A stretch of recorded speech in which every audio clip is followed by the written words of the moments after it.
तुम्ही कधी हे निरीक्षण केलं आहे का की तुमच्या आतल्या कपड्यांवर काही दिवसाच्या वापरानंतर पिवळट किंवा पांढरट डाग का बरं पडतात?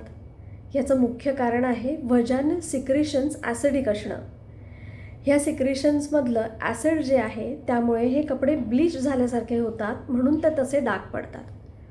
बरं, हे ॲसिडिक का बरं असतात? याचं मुख्य कारण आहे तिथे जे गुड बॅक्टेरिया राहतात ते लॅक्टिक ॲसिड तयार करतात. या लॅक्टिक ॲसिडमुळे वजानल pH हा साधारण 3.8 ते 5 असा मेंटेन केला जातो. या ॲसिडिकपणामुळे तिथे कुठल्याही प्रकारचा जंतुसंसर्ग होत नाही, त्यामुळे तिथली प्रतिकारशक्ती चांगली मेंटेन राहते. निसर्गानं आपल्याला हे दिलेलं संरक्षणच आहे. त्यामुळे जरी कपडे थोडेसे खराब होत असतील तरी ती चांगल्या प्रकृतीची खूण आहे.